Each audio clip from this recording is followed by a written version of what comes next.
사랑이신 하나님, 이 시간 저희가 말씀을 살피면서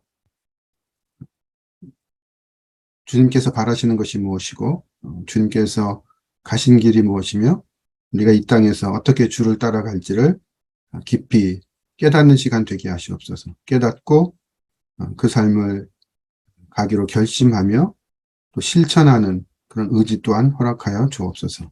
예수님의 이름으로 기도합니다. 우리는 세상에 살고 있습니다. 그리스도인들도 예외는 아닙니다. 우리가 사는 세상에는 각종 일들이 지금도 여전히 일어나고 있습니다. 좋은 뉴스는 잘 안 알려지고 나쁜 뉴스가 종종 크게 알려집니다. 어떤 게 진짜 더 많은지는 모르겠습니다. 좋을 때가 있고 또 안 좋을 때가 주기적으로 번갈아 오고 가는 것 같습니다. 그러나 지금은 안 좋은 때가 더 많은 그런 때인 것 같습니다. 각종 안 좋은 일들이 몇 년 동안 계속 이어졌습니다. 지금은 끝모를 추락과 침체 길을 우리는 가고 있는 듯합니다. 코로나 사태가 난 지 이제 3년이 다 돼갑니다만 그동안 세상은 어려웠고 또 이 코로나를 통해서 변화하기도 했습니다. 러시아와 우크라이나 전쟁도 길어지고 있습니다. 수많은 희생자들과 추악한 일들이 있는 것을 우리가 조금씩 알게 됩니다. 홍수나 화재나 각종 재해도 자주 일어납니다. 이번 여름에 홍수를 겪은 사람들, 또 가을 홍수를 겪은 사람들, 또 백화점의 화재, 이런 것들이 주변에 늘 있습니다. 당장 어제 카카오 데이터 센터에서 또 불이 난 것도 우리가 경험합니다. 어쩌면 그런 중에도 가장 우리에게 와닿는 건 뭐냐면 경제 침체라고 생각할 수 있습니다. 금리 인상과 더불어 급격한 인플레이션이 있고 경제 변동이 있습니다. 이로 인해서 약한 사람들은 더 어려워지고 있습니다. 그러나 그것과 함께 진정으로 또 우리에게 더 안 좋은 건 우리 사회가 지금 서로 극단적으로 싸우고 있다라는 점입니다. 한국 사회가 지금 두 파로 나뉘어서 엄청 싸웁니다. 예전에도 갈등과 싸움은 있었습니다. 그러나 지금은 그 도와 수준을 넘어서고 있습니다. 정치인이나 또 사회 리더라고 하는 사람들이 그 싸움을 오히려 부추기고 있습니다. 일으키고 있습니다. 정치인들은 그 싸움을 기반으로 해서 자신의 정치적 기반, 힘을 기르려고 합니다. 시민과 국민들이 둘로 나뉘어서 싸웁니다.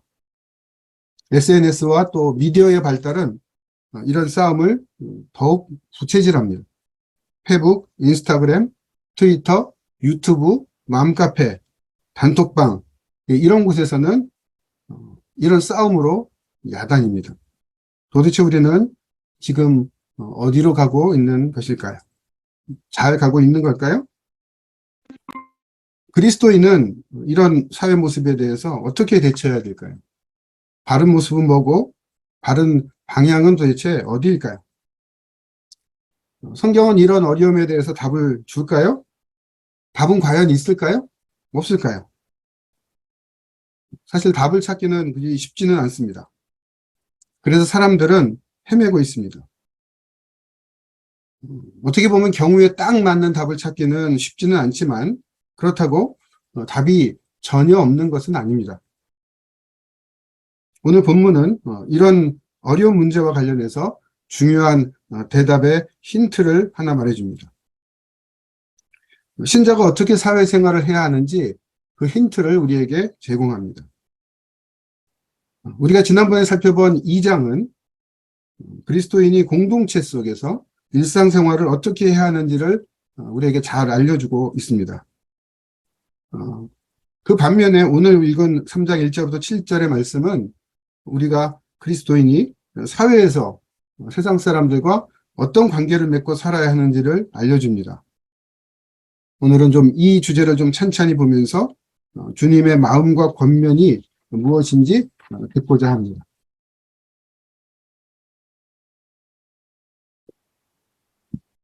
그리스도인은 세상에서 어떻게 살아야 할까요? 세상을 어떻게 대해야 할까요? 우리는 사실 여러 답을 이미 들어왔습니다. 그리고 이 답들은 기독교 역사에서 반복되었습니다. 그래서 한편으로는 우리도 그 들어온 생각대로 생각하고 또 행동하기도 합니다. 어쩌면 우리가 가장 쉽게 들은 답은 분리하는 겁니다. 신앙과 세속은 다르다, 분리해야 된다라는 겁니다. 재정분리사회, 다시 말하면 제사, 즉 종교와 정치는 분리되어야 한다라는 겁니다. 신앙이나 종교는 정치와 다르기 때문에 관여하지 않는다는 겁니다. 세상 정치와 상관없이 살아가는 삶, 우리의 신앙생활, 그냥 종교생활만 잘하면 된다라는 사고방식입니다. 세상에 어떤 일이 일어나도 나와 교회와는 그다지 관련이 없다라는 겁니다. 어쩌면 예수님 시대에도 이런 유사한 생각은 있었습니다. 가장 극단적인 경우는 에세네파 사람들의 행동이었습니다. 그들은 당시 예루살렘이나 유대인들이 사는 사회, 더구나 그리스 로마 제국의 사회랑 분리돼서 아예 광야에 들어가서 그들끼리 따로 살았습니다. 완전한 분리죠.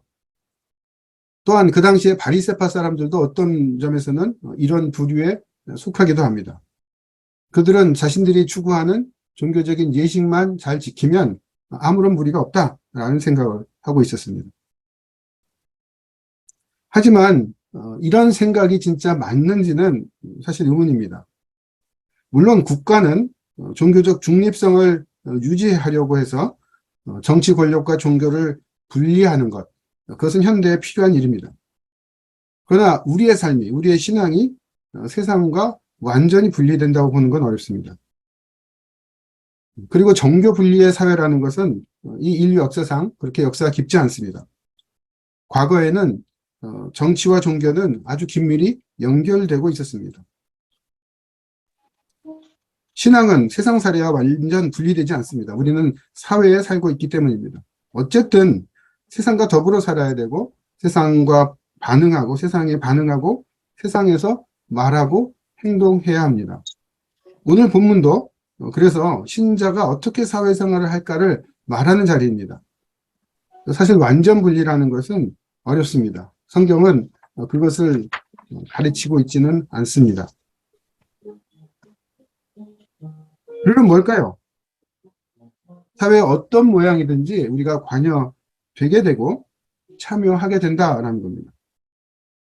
그런데 이런 완전 분리를 거부하면서 나오는 이제 반대 의견이 있습니다. 그것은 직접 참여를 강조하는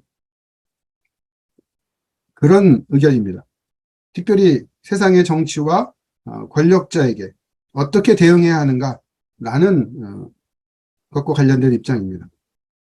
이제 크게 세 가지 정도로 우리는 생각해 볼 수 있습니다. 첫째는 문제를 지적하고 그들과 싸우고 투쟁해야 된다라는 겁니다. 아마도 예수님 당시에 열심당원이라고 하면 이런 부류에 속하는 사람이라고 보여집니다. 그리스도인은 사회 문제를 지적하고 권력의 각종 비리를 또 잘못을 파헤쳐서 직접 해결해야 된다라고 생각하는 겁니다. 뭐 예를 들면 우리가 살아가는 아파트 있죠? 아파트 관리실에도 비리가 있습니다. 입주자 대표가 되면 또 여러 비리가 일어날 수 있습니다. 그런 것들을 직접 파헤쳐서 고발해야 된다는 겁니다. 학교의 비리를 조사해야 된다는 겁니다. 조그마한 아파트라도 아파트 관리소장이 되면 적지 않은 권력을 지니게 됩니다. 입주자 대표도 마찬가지입니다. 이권과 비리가 생길 수 있습니다. 늘 잘못하는 건 아니지만 그런 경우가 발생될 때 우리는 그것을 파헤쳐서 사회를 변혁시켜야 된다라는 겁니다. 이게 정치적으로 더 나아가면 특별히 정치 리더와 관련된 생각을 하게 됩니다. 정치 리더의 욕심과 권력, 막강한 힘, 그로 인해서 아파트 관리소장과는 비교할 수 없는 엄청난 문제나 비리가 발생하기도 합니다.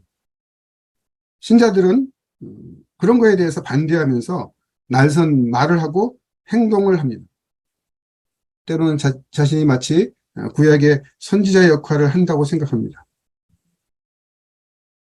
그런데 과연 이런 게 그렇게 쉬울까요? 그리고 그것이 과연 얼마나 적절할까요? 사안의 옳고 그름을 판단하는 게 사실 쉽지 않습니다. 명백한 비리를 따지기 위해서는 정확한 정보와 데이터가 필요합니다. 사실 검찰이나 경찰이 할 일을 우리 일반 사람이 한다는 게 그렇게 쉽지 않습니다. 객관한 증거가 분명합니까? 사실 떠도는 소문이나 자료는 여러 것이 있습니다. 그러나 때로는 그것들은 편파적이기도 하고 잘못되기도 하고 왜곡되기도 하고 또 진영 논리가 가득한 것이기도 합니다. 오늘 본문이 뭐라고 말하는지 한번 생각을 해보면 좋겠습니다. 너는 그들로 하여금 정사와 권세 잡은 자들에게 복종하며 순종하라. 사실 이 본문은 이러한 입장을 가진 사람들에게 직접 참여를 강조하는 사람들에게는 굉장히 어려운 본문입니다. 당시의 권력자는 누구였습니까? 로마 제국이었습니다. 로마 제국이 우리 시대의 그 어떤 정권보다 선한 정권이었을까요? 적어도 우리 시대에는 선거를 통해서 민주적인 절차를 거쳐서 권력을 잡습니다. 그러나 그 당시는 그야말로 무자비한 무력의 권력입니다. 사람들을 죽이고 민족을 압제하고 짓밟고 자신들의 힘과 권력을 위해서 그렇게 권력을 잡던 시대입니다. 지금 그레데산 사람들은 그런 로마 제국의 압제에 시달리고 있는 사람들입니다. 그들에게 뭐라고 얘기합니까? 권력자들에게 복종하며 순종하라. 성경에 나타난 그 당시의 권력자들이 우리 시대의 어떤 권력자들보다 더 선한 정권이었을까요? 아마도 그렇지는 않을 겁니다. 그렇다면 예수님은 어떻게 하셨나요? 그런 무력으로 정권을 잡은 사람들을 대적하면서 제자들을 무장시켜서 유대 지도자들과 싸웠습니까? 전쟁을 일으켜서 아니면 폭력으로 데모를 하고 사람들을 선동해서 빌라도 정권을 무너뜨리고 로마 황제를 무너뜨렸습니까? 사실 그렇지 않습니다. 그래서 오늘 같은 이 본문은 바로 싸움과 투쟁을 주장하는 사람들의 입장에서는 굉장히 어려운 본문입니다. 그래서 싫어합니다. 이 본문을 언급하지 않습니다. 예컨대 이와 관련된 더 자세한 본문이 로마서 13장에 나오는데요. 로마서 13장의 본문도 피하려 합니다. 도대체 그러면 이 본문은 어떤 얘기일까요? 그래서 또 다른 부류가 등장합니다. 사회 참여를 주장하긴 하지만 싸워서 투쟁하자는 것과는 정반대의 입장에 선 사람들입니다. 그들은 오히려 정치 권력자들을 지지하라고 합니다. 오늘 본문을 그대로 문자 그대로 받는 것입니다. 악한 권력자들이라도 복종하고 순종해야 된다. 더 나아가서 디모데전서 2장 1절부터 2절을 가지고 그들은 권력자들을 위해서 지지하는 기도를 해야 된다라는 겁니다. 그래서 그들은 위정자들을 위해서 조창 기도회에 참석하기를 좋아합니다. 우리나라도 5공화국 정권 때 이런 일이 있습니다. 여전히 매 정권 때마다 이런 일은 일어나고 있습니다. 지금도 여전히 마찬가지입니다. 무력으로 권력은 잡은 자들이라도 하나님께서 세운 자라고 해서 그들을 위해서 기도하고 그들을 지지하는 그런 입장에 서야 할까요? 과연 이 말씀의 뜻이 진짜 그럴까요? 오늘 본문이나 디모데전서 2장 1절부터 2절은 사실은 그런 뜻은 아닙니다. 부당한 정권을 지지해주라. 그들의 정권 연장을 위해서 그 정권의 정당성을 위해서 기도하라 라는 뜻이 아닙니다. 악한 권력자들을 지지해주라는 것이 성경의 가르침이 아니라는 것은 여러 본문을 통해서도 자명합니다. 그러면 도대체 뭘까요? 그런데 재미있는 건요.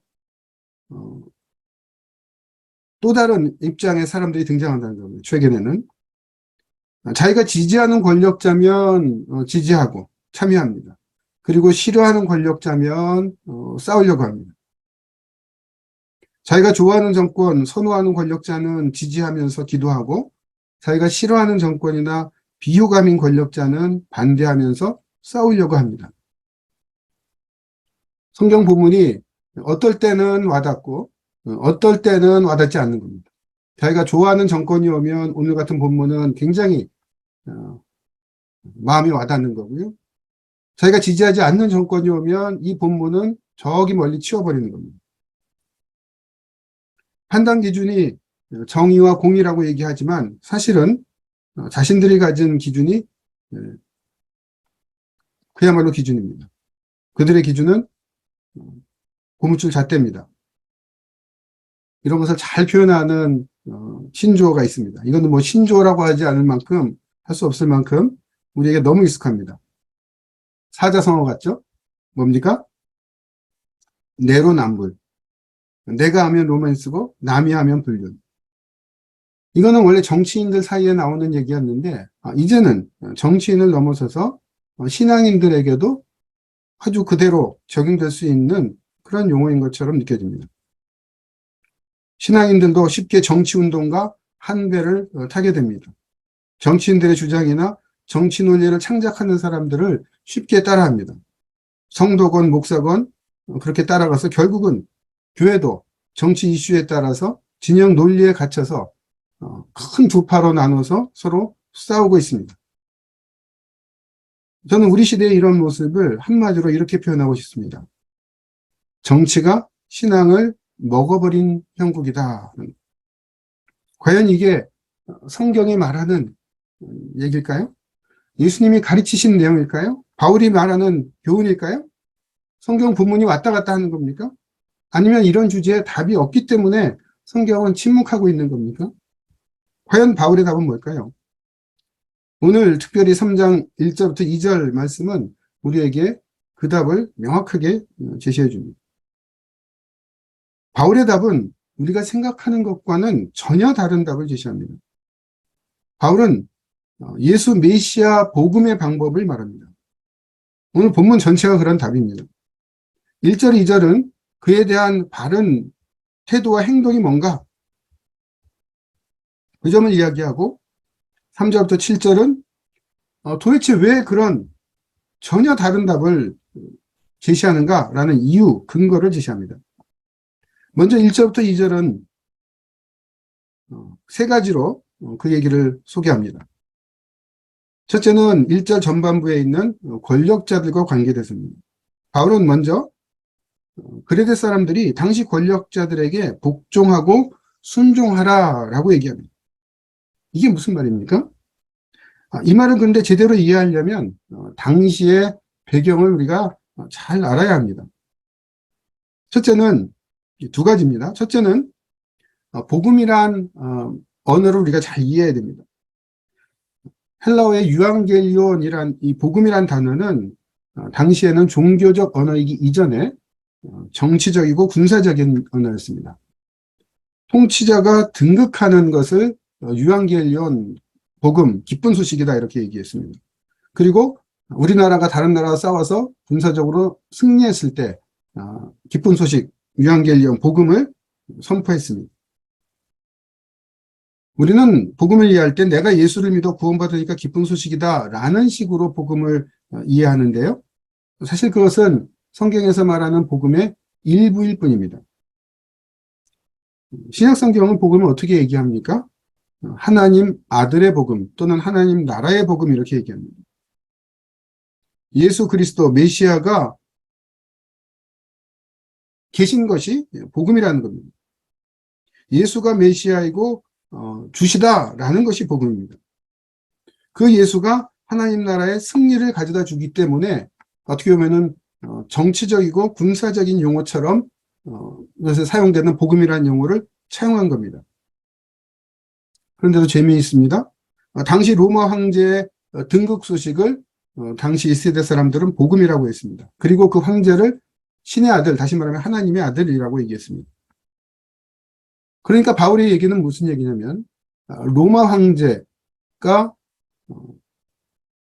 왕이 아니고, 진정한 왕이 아니고, 진정한 신의 아들, 하나님의 아들이 아니고, 진정한 주가 아니고, 누가 주인가? 바로 예수가 주이고, 예수가 진정한 하나님의 아들이다라는 겁니다. 예수님께서 하나님의 백성을 새롭게 창조해서 새로운 나라를 일으키시는 분이기 때문에 바로 하나님 아들의 복음이라고 얘기했고, 하나님 나라의 복음이다라고 얘기했습니다. 물론 바울이나 예수님은 세상을 정복하고 세상과 싸워서 로마 제국을 무력으로 무너뜨리자라는 뜻이 아닙니다. 전혀 다른 방식으로 하나님께서 자신의 백성들을, 자신의 국민들을 창조해낼 거다라는 얘기를 한 겁니다. 그런데 당시의 유대인들은 이런 교회를 싫어했습니다.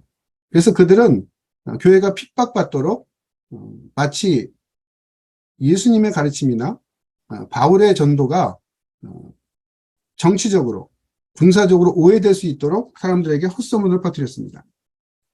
사도행전 17장 7절, 6절, 7절에 보면 이렇게 얘기합니다. 이 사람들이 다 가이사의 명령을 거역해서 말하되 다른 임금 예수로 하는 이가 있다. 이들은 반역자들이다. 이렇게 오해하게끔 만드는 겁니다.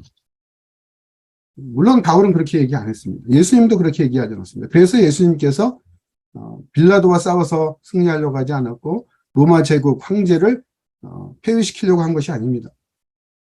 그런데 바로 이 편지를 받는 글에 대해서 사람들은 또 다른 어떤 어려움이 있었습니다. 글에 대해서 사람들은 반항적인 특징을 지닌 사람들입니다. 그들은 격정적인 성격 때문에 악명이 높았습니다. 기원전 67년경에 그들이 로마에게 정복됐습니다.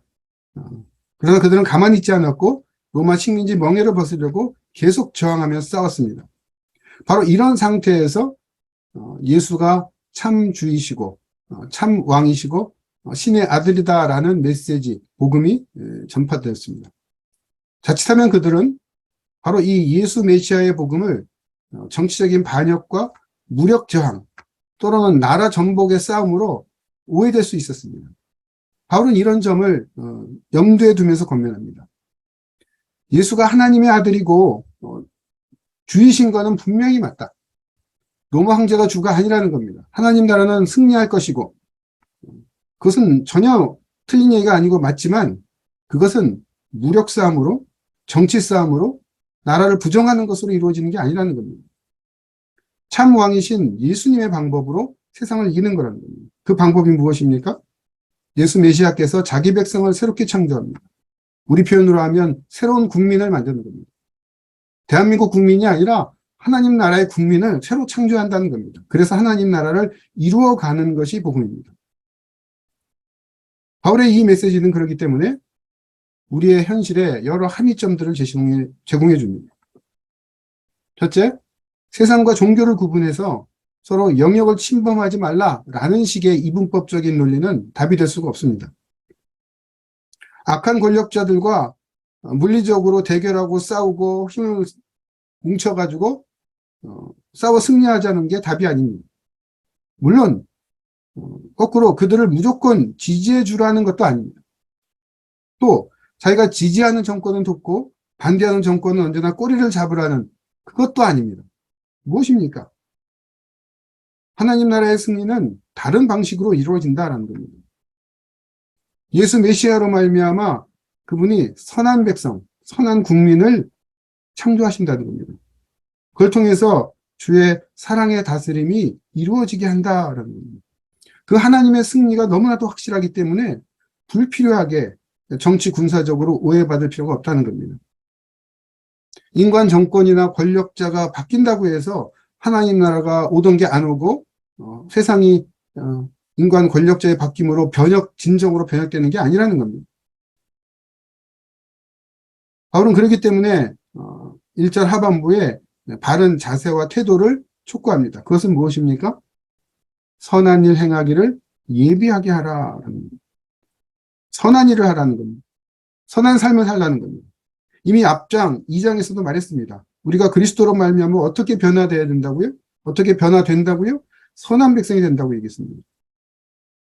세상에서도 선한 일을 하는 사람으로 살아야 된다는 겁니다. 그 점에서 세상 사람들과 철저히 구별된다는 겁니다. 권력자가 악할지라도, 세상 사람들이 악하더라도. 다시 말해서 지금 바울은 선과 악을 대비하고 있습니다. 권력자들과 세상 사람들은 악한 모습이고 악한 일을 합니다. 그걸 모르는 바가 아닙니다. 예수님이나 바울이 다 압니다. 그러나 우리는 선으로 그들을 이겨야 합니다. 이게 뭡니까? 여기서 들어본 메시지 아닙니까? 바로 예수님의 가르침입니다. 원수를 사랑하라는 겁니다. 마태복음 5장 43절에 보면 내 이웃을 사랑하고 내 원수를 미워하라 했다는 것을 너희가 들었으나 44절에 나는 너희에게 이르노니 너희 원수를 사랑하며 너희를 핍박하는 자를 위하여 기도하라. 이같이 한즉 하늘에 계신 너희 아버지의 아들이 되리라. 이렇게 말씀하십니다. 그래서 바울은 2절에 가서 세 번째 얘기를 합니다. 세상 사람들에게 이런 행동을 하라는 겁니다. 기본적으로 이 2절의 말씀은 세상 사람들의 악함을 전제하고 있습니다. 2절에 모든 사람에게라도 나옵니다. 모든 사람에게 하라는 겁니다. 어떻게 해요? 이 모든 사람은 논리적으로 모든 사람이라기보다는 악한 사람에게까지도 라는 뜻입니다. 앞에서 그랬죠? 관용하라라는 표현이 있습니다. 왜 관용하라고 합니까? 그들이 잘못하기 때문에 용서하라는 겁니다. 3절의 표현도 우리에게 그런 암시를 해줍니다. 우리도 옛날에는 똑같았다 그런 얘기를 하는 거죠. 옛날에도 우리도 전에는 어리석은 자고 순종치 아니하는 자고 속은 자고 다 엉터리였다. 그들처럼 악한 자들이었다는 겁니다. 그러나 이제 너희가 그리스도 안에 있는 자일 때 그런 악한 자들에 대해서 어떻게 하라고요?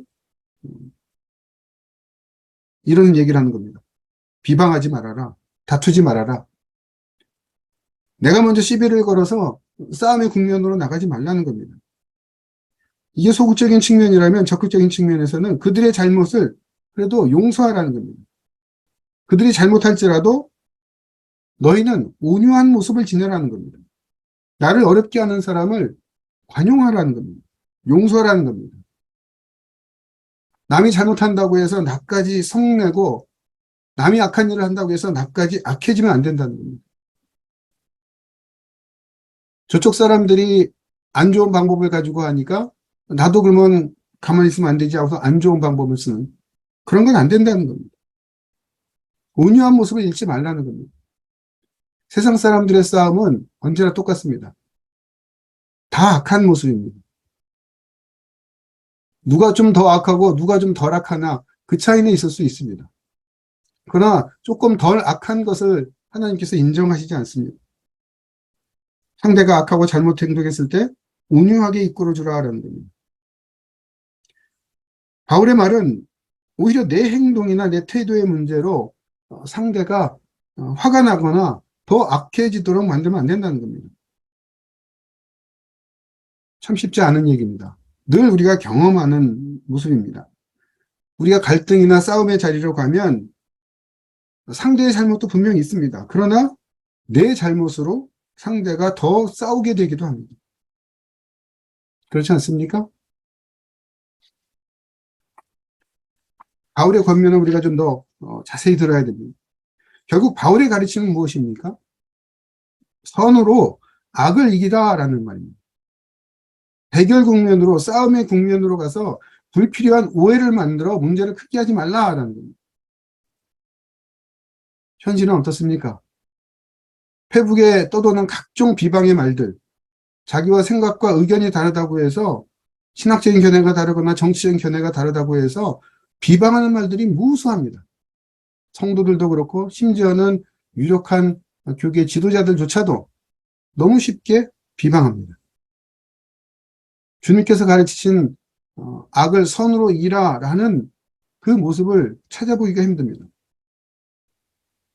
바울은 불필요한 오해를 만들지 말고 늘 선한 모습을 유지해서 선으로 악을 이기는 길을 가라고 얘기합니다. 이것이 예수의 방법이고 십자가와 부활의 방법입니다. 세상에서 가르치는 것과 전혀 다른 답입니다. 전혀 다른 답이기 때문에 이해도 잘 안 되고 실천은 더더구나 안 됩니다. 하지만 바울은 그게 답이라고 말합니다. 그래서 바울이 그렇게 가르쳤고 디도가 글에 대해서 그렇게 가르쳐야 했으며 우리 시대의 교회가 여전히 가르쳐야 하는 내용입니다. 이 얘기를 들으면 우리에게 의문이 들 수 있습니다. 아니, 도대체 왜 이렇게 해야 되냐는 겁니다. 왜 이게 답이냐는 겁니다. 왜 이런 방식이냐는 겁니다. 왜 바울의 답은 세상의 것과 다르냐는 겁니다. 한마디로 하자면 그 답은 사실은 하나님의 방법이고 하나님 나라의 일이며 하나님께서 행하신 모습이라는 겁니다. 그렇기 때문에 세상의 것과 다르다라는 겁니다. 바울은 3절부터 7절에서 그 이유를 제시합니다. 크게 두 가지로 나눠서 말합니다. 3절은 그 첫 번째를 얘기하는 겁니다. 첫째, 우리도 마찬가지였다라는 겁니다. 우리도 전에는 똑같은 자였다라는 겁니다. 그리스도 안에 있기 전에는 마찬가지였다는 겁니다. 하나님께서 악한 우리를 구원하시는 것처럼 지금 악한 세상 사람들을 구원하시려 한다는 겁니다. 우리도 마찬가지로 그리스도로 말미암지 않으면 그들과 똑같은 모습이었고 그랬기 때문에 지금 이 순간도 그리스도와 우리가 잘 연합되어 있지 않으면 세상 악한 사람들과 금세 유사해진다라는 겁니다. 내 욕심과 내 주장이 강합니다. 하나님의 방법으로 가지 않으면 나도 여전히 어렵게 한 사람들을 미워하고 싸우고 욕하고 험담합니다. 그리고 그렇게 싸우다 보면 어떻게 됩니까? 닮아갑니다. 그 악한 사람들을. 그래서 우리도 옛날에 그랬었는데 세상 사람들의 방식을 따라가다 보면 여전히 그 악한 모습으로 남게 될 수밖에 없는 그런 딜레마가 우리에게 있다라는 겁니다. 바울의 말은 한마디로 이런 겁니다. 개구리가 올챙이적 생각을 해라 하는 겁니다. 사실은 나도 똑같은 존재인데 먼저 그리스도께서 나를 바꾸셨기 때문에 새로운 생각을 할 수 있는 그런 존재에 불과한 겁니다. 내가 내 스스로 의로워졌다라는 겁니까? 내 스스로 이런 자리에 왔다는 겁니다? 아니죠. 4절 이후에서 7절에는 바울이 분명히 두 번째 얘기를 합니다. 두 번째로 지적하는 점은 뭡니까? 과거 우리의 의로운 행위로 구원된 게 아니다라고 얘기합니다. 세상 방식으로 변화된 게 아니라는 겁니다. 내가 스스로 잘나서 의인이어서 의를 추구해서 정의를 추구해서 된 것이 아니고 세상이 나를 바꿔도 된 게 아니라 하나님의 은혜로 되었다라는 겁니다. 하나님의 긍휼하심을 따라 중생의 씻음, 곧 성령의 새롭게 하심으로 구원되었다라는 겁니다.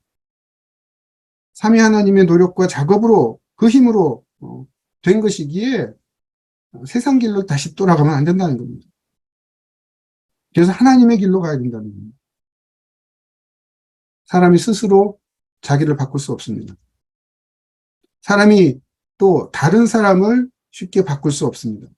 더구나 사람이 세상을 근본적으로 바꾸지 못합니다. 그리스도로 말미암지 않고는 세상 사람이건 세상 권력자건 바뀔 수가 없습니다. 다른 정권이 온다고 해서 새로운 리더가 온다고 해서 해결되지 않습니다. 물론 제도나 사회가 더 나은 쪽으로 가도록 우리는 노력해야 합니다. 그러나 정치나 사회가 바뀌어서 온전한 사회나 유토피아가 오지는 않습니다. 착각 말아야 합니다. 정치 지도가 바뀌어서 될 것 같았다면 예수님께서 2000년 전에 이미 미리 로마 제국 통치자를 바꾸셨을 겁니다. 다른 사람을 세우셨을 겁니다. 세상은 하나님 나라가 온전히 임해야 변화가 됩니다. 전혀 다른 길입니다. 어떻게 하나님 나라가 임합니까? 물론 궁극적으로는 주님께서 강림하실 때 온전히 임합니다. 그러면 지금은 어떻습니까? 지금 현재는 우리가 예수님의 길을 갈 때 임합니다. 선으로 악을 이기는 삶을 살고 그 길을 걸어갈 때 하나님 나라가 우리 안에 임하는 겁니다. 제한된 세상의 여러 방법으로는 주님 나라가 임할 수가 없습니다. 임하지 않습니다. 우리 사회에서 주님 나라가 이루어지는 방법은 그 길은 그 질문에 대한 답은 사랑의 계명뿐입니다. 원수를 사랑하는 길뿐입니다. 그리스도로 말미암아 선으로 악을 이기는 삶을 사는 길, 이것뿐입니다. 이게 원래 교회의 DNA입니다. 세상과 전혀 다른 길입니다. 세상의 길로는 안 됩니다. 악을 행하는 길이 아닙니다. 악을 악으로 이기려는 길도 아닙니다. 그것은 결국 악의 길일 뿐입니다. 자기가 지지하는 정권을 위해서 정의의 잣대를 바꾸면 안 됩니다. 내 편이면 두둔하고 남의 편이면 지적하는 그런 방식으로는 세상이 변화될 수 없습니다. 사랑의 길이 아닌 미움과 증오의 길은 이길 수 없습니다. 싸움과 갈등의 길도 안 됩니다. 말씀을 정리합니다. 바울은 우리가 세상과 어떻게 마주해야 하는가를 오늘 본문을 통해서 가르칩니다. 그런데 우리가 보통 듣는 답과는 전혀 다른 답을 말합니다. 예수 메시아의 복음이 월등하다고 합니다. 예수께서 새 사람, 새 백성, 새 국민을 만드는 길입니다. 그러니 우리가 이 세상에 속한 나라 속에서 무력 싸움을 하거나 정치 싸움을 하거나 권력자를 교체하는 것으로 진정한 해결책이 되지 않는다라고 얘기합니다. 그러니 불필요하게 괜히 복음을 그런 싸움의 길로 오해하지 말라는 겁니다.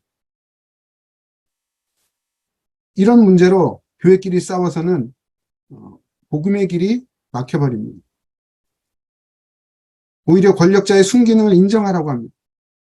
그리고 무엇보다도 먼저 선한 싸움을 사는데 열중하라고 합니다. 그리스도로 말미암아 새 사람이 되어 선한 삶을 살아가라고 얘기합니다. 불필요한 갈등을 일으키지 말라고 합니다. 다투지 말라고 합니다. 남의 잘못을 용서하라고 합니다. 오히려 온유한 모습으로 승리하라고 합니다. 손으로 악을 이기는 사랑의 길을 가라고 합니다. 전혀 다른 답을 우리에게 줍니다. 이 답을 기도는 가르쳐야 했고 오늘 우리도 이 답을 가르쳐야 합니다. 이런 답을 우습게 보는 사람이 참 많습니다. 심지어는 교회 신자나 목사까지도 이런 답을 우습게 여기고 세상 답들을 추구하며 그것이 마치 정답인 것처럼 세상 사람들에게 보일 뿐 아니라 성도들을 끌고 가기도 합니다. 우리 앞에는 산적한 문제가 있습니다. 쌓여 있습니다. 그 어느 하나도 풀기가 쉽지 않습니다. 세상에 내오는 답은 그리고 그 대안은 그런 것을 해소하는 답이 아니라 사실은 망치는 답이 많습니다. 세상 권력자건 세상 지식인이건 정치인이건 진정 사회를 생각하지 않고 자신의 이익과 정파와 진영을 염두에 두고 말하고 행동합니다. 사람들을 이용하려고 합니다.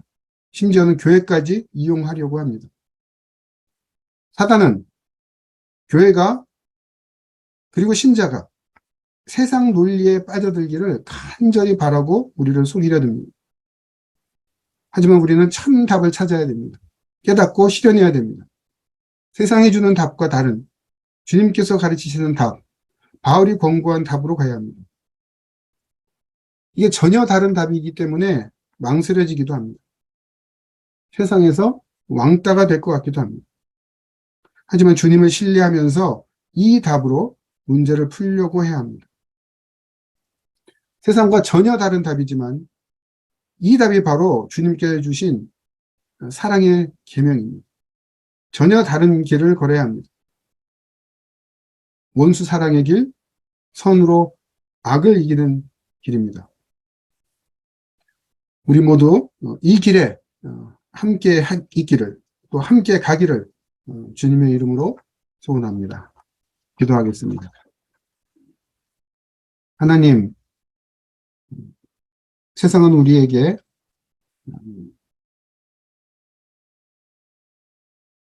악을 악으로 이기라고 가르치기도 하고 때로는 악에 빠지기도 유혹하기도 합니다.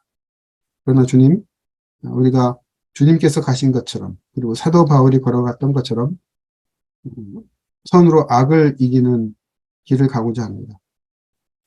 주님께서 우리를 선한 일에 열심하는 친백성으로 만드셔서 그 모습으로 살아갈 때 우리가 하나님의 백성이고 하나님의 나라를 이루고 또 세상 또한 조금씩 변화시켜갈 수 있음을 고백합니다. 이 길에 우리 한 사람 한 사람 또 공동체 모두가 동참하게 하여 주옵소서. 예수님의 이름으로 기도합니다.